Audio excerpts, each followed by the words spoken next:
राज्यातील ओबीसी या ओबीसींना मिळणारं जे राजकीय आरक्षण आहे, जे की माजी पंतप्रधान विश्वनाथ प्रताप सिंग यांच्या कृपेने, यांच्या आशीर्वादाने या राज्यातील ओबीसीला आरक्षण मिळालं होतं, तर ते आरक्षण काढून घेण्याचं काम या राज्यातील सरकार आणि सुप्रीम कोर्टाने केलेलं आहे.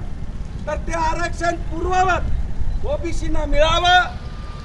त्याचबरोबर या राज्यामध्ये एससी, एसटी, ओबीसी, व्हीजेएनटी आणि एसबीसी प्रवर्गातील जे कर्मचारी आहेत, त्या कर्मचाऱ्यांना जे नोकरीमध्ये आरक्षण मिळतं प्रमोशन मध्ये, ते आरक्षण देखील महाराष्ट्र शासनाने बंद केले.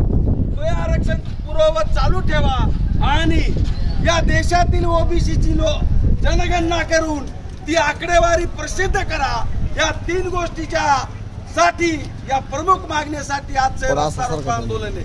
भावांनो, तुम्हा सर्वांना माहित आहे की या राज्यामध्ये किंबहुना देशामध्ये 52% पेक्षा जास्त ओबीसीची संख्या आहे. त्या तुलनेत जर विचार केला तर या प्रत्येक क्षेत्रामध्ये 52% भागीदारी या राज्यातील ओबीसीला मिळाली पाहिजे. परंतु दुर्दैवानं हे जातीवादी आणि मनुवादी प्रवृत्तीचे लोक जे सरकारमध्ये बसलेले आहेत, ते आम्हाला आमच्या हक्कापासून वंचित ठेवत आहे. त्याचा रोष, आक्रोश आणि राग व्यक्त करण्यासाठी आजचा हा रस्ता रोको आंदोलन आहे.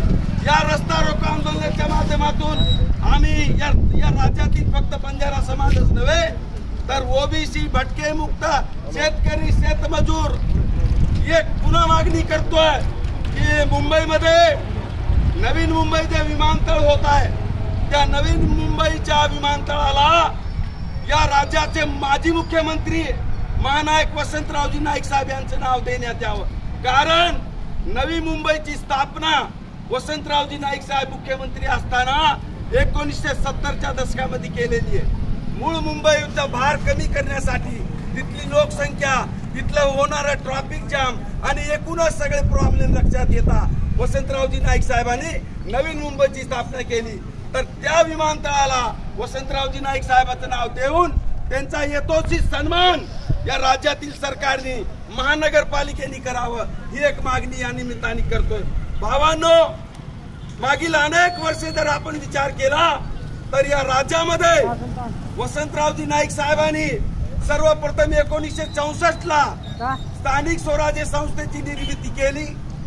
ग्रामपंचायत, पंचायत समिती, जिल्हा परिषद, नगरपालिका, महानगरपालिका आणि त्यामध्ये 90च्या दशकामध्ये आपले बीपीसीच्या माध्यमातून ओबीसीला राजकीय आरक्षण मिळालं आणि मग धनगर, बंजारा, माळी, तेली, तांबोळी, वडार, हातकर, तिरमली, टकारी हे जे छोटे छोटे समूह आहे, या समूहातील मुलं, आमचे युवक कार्यकर्ते एक नेता म्हणून त्या सभागृहात जात होते आणि त्या सभागृहात आपल्या समाजाचे प्रश्न मांडत होते.